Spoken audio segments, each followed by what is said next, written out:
This episode of the Totally Rad Show is brought to you by Netflix. Coming up, could it be id Software's next big thing? We check out the game Rage.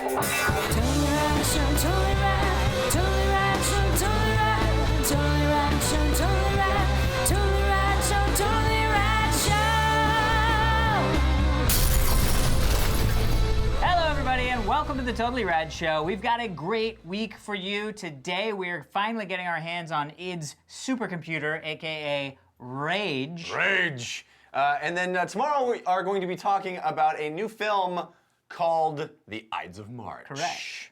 Directed by George Clooney, of all people. And then on Wednesday, we, as in these guys and a special The guest, proverbial we. head on down to Nintendo to check out almost all of their new titles Slate coming stuff. out. Yeah. Very cool stuff. Thursday, we are back for Versus. 2 movies enter, 1 movie exits victoriously, and the other one just also exits. Nobody gets killed. And shame. And then on Friday, just in time for its theatrical debut, we're talking about The Thing. What thing? The Thing. Oh, The Thing. You know The Thing. The Thing. We're talking about The Thing. Wait, who's on first?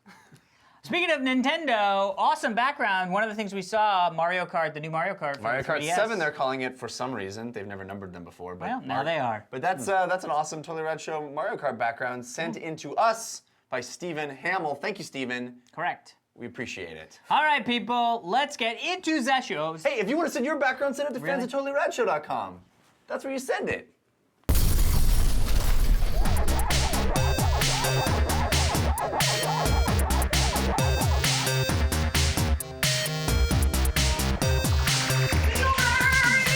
Today we're talking about Rage, the first new IP from id Software in a long time. Yeah. I can't even remember the last time we had a new IP from them. So it's a big deal. It's being published by Bethesda, and it came out last week. Had a little bit of a rocky start on the PC, but we didn't experience that. We've been playing it on the 360, which didn't have any of those problems. What were the rocky starts? A lot of people Crashes have and stuff? Did it Yeah, have to get patched? crashes. Yeah, and it's going to be patched. It will clearly be patched, but it Yeah. seems like an odd thing from an id game where Yeah, which I is sort of thought, signature PC company. Oh, you know? yeah. So the PC version we can't stand behind, but we're going to talk about the 360 version. That's the one we played. The PS3 version also, from what I hear, solid. Don't have any first-hand experience with that. But what Rage is a post-apocalyptic kind of world, or as I've been corrected to say, post-catastrophic world. And it is so that desert wasteland cobbled together from the remnants of old technology world. You wake up out of an ark, which is this pod that's in the ground, and you're thrust into a roving bands of bandits and mutants, very Mad Max-esque. And it's an open world game, which is another new thing for id Software, and it's debuting new idTech, John Carmack's supposed last engine. It's a brand new technology there, so lots of new whiz-bang elements involved, but it is, you know, that classic shooter gameplay, but in an open world environment. There's car combat, there's a whole bunch of mini games, and all kinds of other accoutrements involved. Alex! Yo!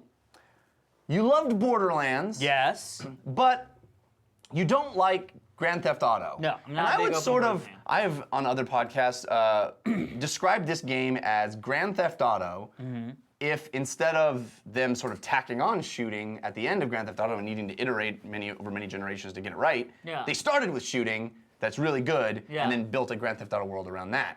Yeah. So I'm curious where you sit with Rage because Well, it's a little bit less sort of. I mean, yes, it's an open world. Yes, you're tracking back, you're taking quests, going out, doing them, coming back, but not as much in the Grand Theft Auto. I'm going over here, but I could go over here, I could go over there, I could do this, I could do that. It's pretty fairly linear in the quest. You know, yeah, you have a number of quest options. and it's there's true. a- You can drive where you want. You can go. Yeah. It's true, but maybe it was because for whatever reason, it didn't feel like Grand Theft Auto for me. It didn't have the issues that I usually have with Grand Theft Auto. So there's a lot of mixed emotions here. First off, gorgeous game. Yes. Gorgeous game. Prettiest game on the Xbox 360 by far. A question for you. Yes, 'cause I Did have you some things. install the game or Nope. not install it? Okay. Nope, just threw it in. Did you encounter any of that texture pop in? Oh, most definitely, but Yeah. I just sort of was like, whatever. Because once it's popped in, it's pretty, amazing. yeah.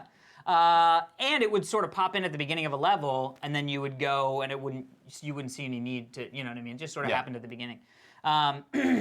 But the really funny thing is, our buddy is doing sound design on Uncharted 3. And I happened to bump into him right before I started playing, and I was like, oh yeah, we got Rage, I'm so excited. And he was like, yeah, the idTech is gorgeous, but they don't leave any channels, much processing channels to sound design. So a lot of sound design people, they don't sound good, but they look pretty. And I was like, what? I don't even know what you're talking about. As soon as I started playing the game, I wish he hadn't said anything. Every single voice sounds total warble wobble compression. All the guns. Even John Goodman? Especially John Goodman. I mean, it literally was like warble wobble. I was like, it sounds like somebody. It might have very well just been because I had that conversation with the guy. Yeah. Power of Suggestion. But it really, I was like, oh man, I wish I hadn't heard that. So gameplay wise, there's a lot of really great stuff. I was sort of surprised when we played the demo at PAX. We had hands-on at PAX. I was really worried because I was not having fun with the combat system. It was a lot of that backpedaling, fire shooting from the hip kind of thing. Yeah. As I started progressing and I started getting different weapons and I found the weapons that I liked, really started enjoying it. Using the little buggy guys to blow people up. Yeah. The Remote control RC remote car. control RC Yeah. bombs, which Super is cool. great. The one thing I'm going to say about the game is I really feel like it's just treading on so much old cliche game stuff. Like old id game stuff? No, or like... no, like post-apocalyptic or post-catastrophic, Yeah. wake up, oh, bad stuff's happened, fighting, bandits in the desert and driving a buggy that I mean, just feel like I was excited for, like Gears is a great example. When Gears comes out, yeah, it's a shooter. Yeah, it's a sort of sci-fi shooter with the aliens, sure, but it is different. It feels different. This just feels like I've played this exact game over and over and over again. Even though it's a new IP. Even though it's a new IP. And I felt like, boy, technically they really delivered, and it was a fun game, and I had a lot of fun playing the game. The one thing that early on gave me an uh-oh feeling is they're really focused on the driving. I mean, it's cool, but you actually have to compete in races to progress the story. Only maybe 3 or 4 And that's total. no, I know, but that's what happened. I first saw that and I was like, oh man, do I have an uh-oh feeling. But the funny thing is, hate the racing, hate it. Really loved the car combat. Yeah. Really fell into the car combat. So I started really enjoying the going out into the world and doing my car combat and doing all this great stuff. But so it's an overall it's an enjoyable experience, gorgeous game, fun to play. It could have been the most amazing, mind-blowing thing in the world had it been a concept or had something that felt unique. There's nothing new here except for the whirly blade, but even that's been done a couple different times. So it's a little yeah. Daniel. Oh, Dark something. Remember? Yeah, As the you said, darkness. Dark Sector. Yes. Dark Which was Sector. awesome. Yes. Love that game. Where you So- shot it off your hand. You love Grand Theft Auto. Things. You love stuff. Yeah, Grand Theft Auto I never thought of Really? when I played this game. It feels to me very similar in that they has this, It's drive really more moment like to moment. Borderlands. I mean, Borderlands is that exact same thing. You get quest giving. Yeah. Yeah, but you never have to. I don't know. There I aren't felt, those, I felt like story an moments MMO of- to me, and I don't equate Grand Theft feel Auto like to MMO, but Borderlands is one of the MMOs. yeah, Yeah. as Borderlands is, but it really did feel like I gotta go to a quest hub, I get Yeah. my quest, I go out into the world, I come back to the quest hub. Da, da, da. Dude, maybe GTA is the wrong reference point. Maybe it was Red Dead that it felt a lot like, because you have all these mini games and That's true. cities and talking to people. Yeah, the card game is actually really fun. There's a CCG in the game. I know. How I know. brilliant is I know, that? it's so smart. Yeah. It makes collectibles in games worthwhile. But Yeah. anyway, go ahead. I echo the gorgeous compliment. I take back, for all the games that I've said before, that I've described before as being buttery smooth, Huh, compared yeah. to this game, they are jagged, rock hard, uncomfortable places. Because this game is like silky smooth butter, Well, it's frame rate, melted buttery butter. It's because they went for frame It rate. is, that's and it's gorgeous. And I'm going to repeat something I said when we saw this game previously and talked about it, which is it's a world, I've gone on record as describing the world of Fallout and one of the Gears games and a lot, Metro and a lot of games that are set in a world like this as being gray, unwelcoming places that aren't pretty, that are just, and this is the same milieu, but props to the artist for making it absolutely beautiful. That it should be a place I don't want to be in, but I looked everywhere, I soaked in every visual moment of the game because it is just so gorgeous. I loved the gameplay. Because I felt at first what Alex was describing, which is, it's more of the same stuff, but I felt like there was enough new here, as much new as we get in video games. I love that every combat situation, the guys that you're fighting, it wasn't just a shooting gallery. It was the guys you're fighting. The AI was so dynamic, and I had to readdress the way I fought every individual person. So I always had like a weapon. I could start out with one kind of weapon, and I'd have to shift to my other kind of weapon. And like I like the gameplay being that dynamic. I like that it's not like I just pick. I always use my assault rifle, and everywhere I go, I'll just use my assault rifle. Like I always had to think about which weapon I was going to use, and the AI really demands that you switch it up. Because I would start with my from afar thing, and then I'd maybe have a shotgun. I'd run out of bullets, and that's fairly so well with my afar has things. to. What's that? I was able to do fairly well with my far things. But you would run out of ammo. I mean, you only get so much ammo, so now you have to use this thing, and it was cool. And I didn't get that far. I think you finished it, so I'm anxious to hear about what happens later in the game in terms of milieu, but also I did get to experience a giant boss battle that was awesome. And that's the only one of those in the game. Oh. The only one. But yes, the interesting thing, I don't know if I would agree with you AI necessarily, because most everything sort of just runs straight at you, or at least a lot of stuff just runs straight at you. Or hides behind a closet. But it's cool how it does it. It's cool how right, it does it. That's a very different thing. Yeah. Jumping up and down and shit. They do a really great job of totally different. Changing up the enemies constantly. You're constantly fighting different types of people, and they're with all different kinds of armor and things. Well, different kinds of weaponry. Like these guys are smarter than those guys. These guys are still the engineering guys, and so they have a lot of engineering type stuff. They have robots helping them, and and then you fight these guys, and these guys. It's frustrating to me destroying or killing somebody in a video game who has an awesome weapon, and then the weapon isn't collectible. Right. That just, for me, that was so frustrating. Well, I loved that in contrast to something like Borderlands, which is sort of just about guns and money, that there is so many different kinds of things to pick up in this world. The crafting system's actually not that bad. This crafting system in this game makes the game for me. Yeah. I loved building my robots. I loved building my turrets. I loved building my RC cars. I loved having those options constantly. I love the different paths the game gives me to earn currency. Like, if I don't like racing, I can still get the car upgrades by going and just blowing stuff up in the world. That's awesome. Yeah.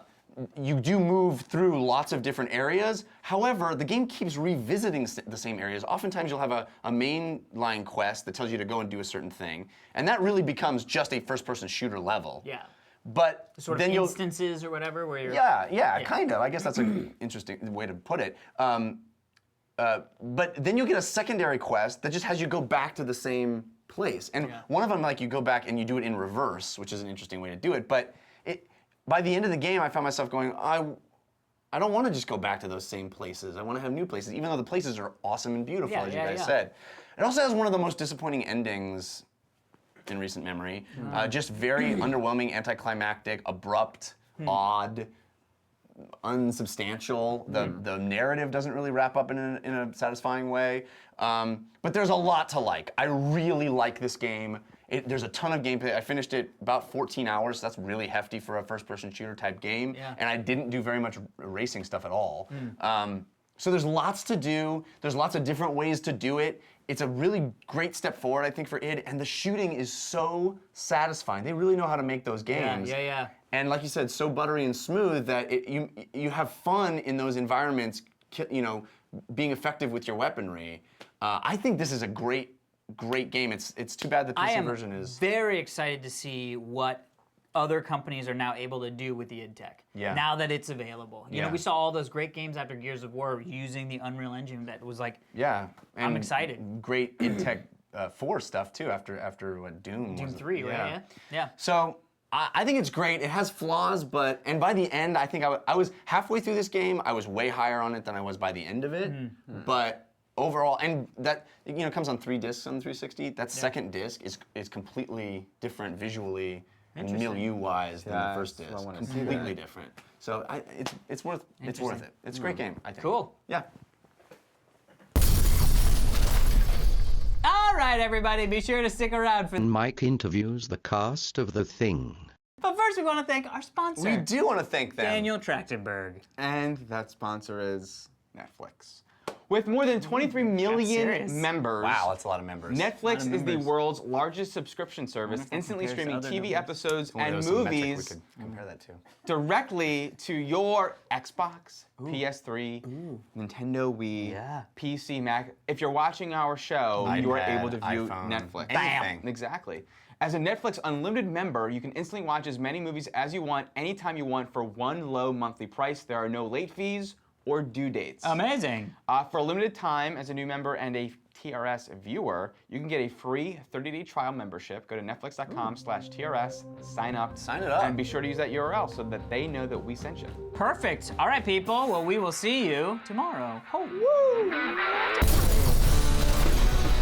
Tomorrow on the show, we review Ides of March. But now, I sit down with the cast of The Thing. Check it out. Welcome to this. This wasn't the set, was it? Was this? No, was but it look looks like an awful lot like it. Same color palette. Have you actually been through the maze yet? Yes. It's terrifying. It's pretty isn't it? scary. I mean, when people start leaping out at you with axes and tentacles and in the dark. People leap out with you with tentacles. Tentacles. They have tentacles. It's like you added a syllable or consonant in there. You're like tentacles. Because I'm scared about it. I mean, this is a very truly terrifying movie. Some of the creatures. Have you seen the final creatures and how crazily grotesque they are? Yes. How did you prepare yourself for method acting? You try to put yourself in danger as much as possible. Yeah, I mean, I think you have to try and bring some sort of emotional reality to it by imagining something that genuinely terrifies you, but at the same time, there was also okay, let's do push-ups, jumping jacks, just get the adrenaline going to try and just build that kind of, that adrenaline that you would get with that survival instinct of just trying to get to the next minute, So yeah, I think it was a mix of a lot of emotional and physical things to try and bring some, level of reality to it. Because an hour 16 of shooting and she's carrying a 50-pound flamethrower and there's gas on the floor and they're rolling and you're I don't care, fucking just take me. Just do it. Just get it over with. But you have a flamethrower. Yeah. She had a Which is flamethrower. I love my flamethrower. And they just let you play with it whenever? Yeah, You'd take it home, wouldn't you? I know. On the weekends? I take home and sleep with it, cuddle at night. What noise did you make? Oh, Mary Elizabeth Winstead. Yeah, there you go. Wait, didn't they outlaw them? Didn't NATO outlaw Right, flamethrowers? They had to rebuild it. They had to make it from scratch. These guys really? got to build a flamethrower. Yeah. Then any place else would have been confiscated because it was illegal contraband. Didn't they have they were traveling with one in the in a car or something once, or maybe that was something else. Anyway, I don't know enough about the story to talk about it. I know they brought aliens across the border, and the guys That's what it was. The guys that opened up the boxes of practicals, checking in the border, the guy almost had a heart attack because he opened a box and it was one of the things, the tentacles and the claws, and the guy was like, "Oh, come on!" And the story is that he freaked out. The story. That's how it goes.